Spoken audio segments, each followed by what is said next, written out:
Hello my dear viewers, আসসালামু আলাইকুম। Welcome back to my channel আরবিলাতাস কিচেন। আজকে আমি আপনাদের জন্য নিয়ে এসেছি খুবই টেস্টি এবং হেলদি একটি ফুড রেসিপি। আর আমার আজকের রেসিপিটি হচ্ছে চিকেন অ্যান্ড প্রন স্যুপ। তো এই চিকেন অ্যান্ড প্রন স্যুপটা আমাদের স্বাস্থ্যের জন্য খুবই উপকারী।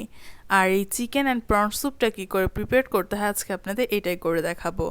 তো চলুন চলে যাই আমরা এর কুকিং প্রসেসে। তো আমি প্রথমেই নিয়ে নিয়েছি এখানে চিকেন স্টক 4 কাপ পরিমাণ। চিকেন স্টকটা আমি কি করে তৈরি করতে হয় সেটা আমার চ্যানেলে আছে, আমি ডিসক্রিপশন বক্সের লিঙ্কটা দিয়ে দেবো, আপনারা চাইলে ওখান থেকে দেখতে পারেন।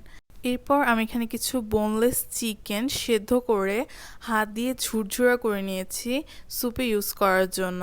তারপর এখানে আমি ছোট চিংড়ি নিয়ে নিয়েছি, আপনারা চাইলে বড় চিংড়িও নিতে পারেন। আর এখানে নিয়ে নিয়েছি আমি একটা বেশ বড় সাইজের ডিম। আর এখানে নিয়ে নিয়েছি টমেটো কেচাপ। তারপর এখানে নিয়ে নিয়েছি আমি পানি নর্মাল টেম্পারেচারে। আর এখানে নিয়ে নিয়েছি আমি 2 টেবিলস্পুন পরিমাণ কর্নফ্লাওয়ার।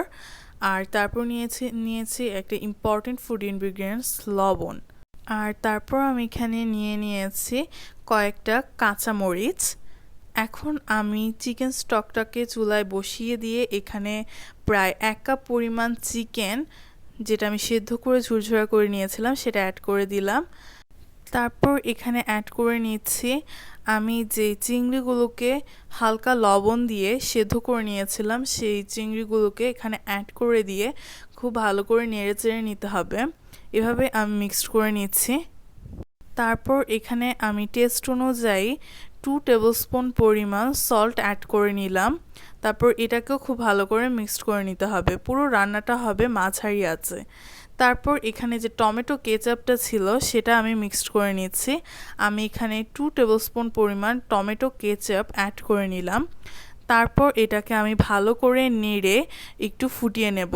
যখন এটা ফুটে যাবে তখন আমি 2 টেবিলস্পুন পরিমাণ কর্নফ্লাওয়ার নর্মাল পানি দিয়ে গুলে এখানে আস্তে আস্তে করে অ্যাড করে নেব।